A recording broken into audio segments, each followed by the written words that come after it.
Hey 4th grade, it's Miss Tarleton here with another New Hampshire lesson. We are starting in chapter 4, the beginning, today. Fish, furs, and forests. These three valuable natural resources drew European settlers to the shores of New England. Early explorers of the Atlantic region, John Cabot of England, Giovanni da Verrazzano of Italy, and Samuel de Champlain of France, brought back reports of islands and a mainland covered with thick forests.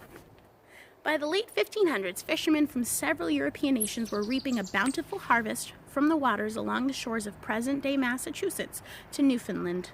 Temporary fishing bases were established on the islands years before there were any permanent settlements on the mainland. For some time, there was no interest in settling or farming the territory, only in fishing and trading for furs with the Native Americans. Kings of both England and France claimed the land that was to become New Hampshire. In 1605, Samuel de Champlain of France visited the New Hampshire coast.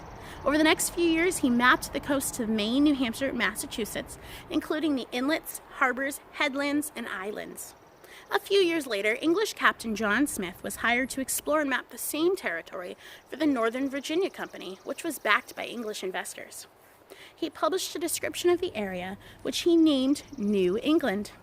In his account, the Isles of Shoals, which he named Smith's Islands, were described as rocky islands that appeared desolate and barren, but were furnished with good woods, springs, fruits, fish, and fowl. And in fact, here's a picture of the Isles of Shoals, which Captain John Smith had explored, and which you can get on a boat down in Portsmouth and you can go tour for the day. You can just ride out and see them, or you can ride out and get off and explore. It's one of my favorite things to do. And he named them Smith's Islands in 1614. First European settlers. In 1620, a stock company called the Council for New England was formed in England. A charter from England's King James I gave the council authority to issue land grants in the New World. These early land grants often described property lines in vague terms based on poor information about the geography. Disputes over conflicting claims were common during the colonial period.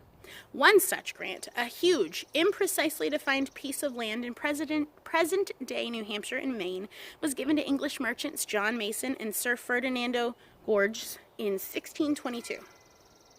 Wishing to establish colonies in the region, Mason sent several groups across the Atlantic. The founder of the first settlement in what would become the state of New Hampshire was a Scotsman, David Thompson.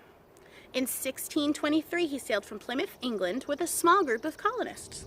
They landed in Odiern's Point in what is now the town of Rye, found a supply of fresh water, and built homes, fishing camps, and a salt works for preserving fish. They named their settlement Panaway Plantation. The Piscataqua Harbor, where 5 fingers of land point into a 24 square mile natural basin, was an ideal place to start a settlement. 4 towns were established in the colony by 1640, all within a few miles of the seacoast and the Piscataqua River. They were Hilton's Point, now Dover, Strawberry Bank, which later became Portsmouth, and to the south, Exeter and Hampton, founded by clergymen from the Massachusetts colony. By that time, nearly 1,000 people lived in the vicinity. In 1629, Gorges and Mason agreed to divide their land holdings.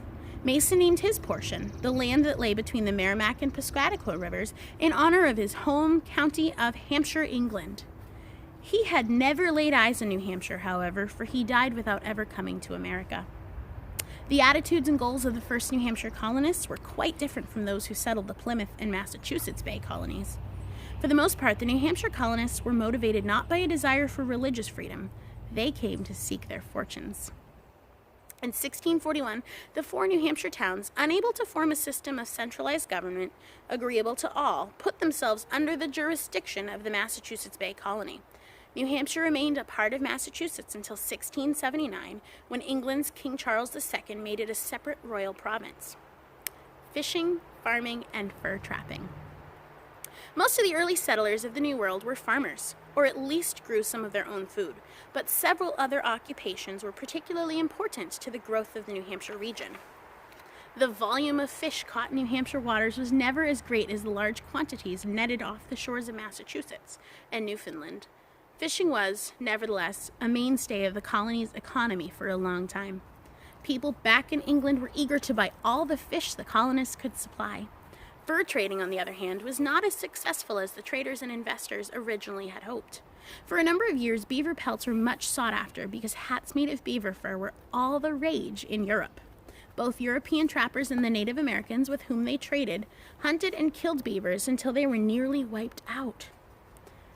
At about that time, fashions changed and the Europeans no longer wanted large quantities of beaver fur. By the end of the 1600s, the fur trade was virtually dead. Beavers had, however, left their mark on the land, and the dams they built affected the way the colony developed. The dams became bridges. The ponds created by the dams were used as sites for mills. Then, as the beaver population dwindled, dams crumbled and the waters behind them flowed away. Acres of thick, rich loam were laid bare. Farmers were delighted to find land ready for planting, with no trees and brush to be cleared away. Well, that's it for now. Thank you so much, 4th grade. It's been fun reading from our New Hampshire book, and I will see you soon. Bye, 4th grade!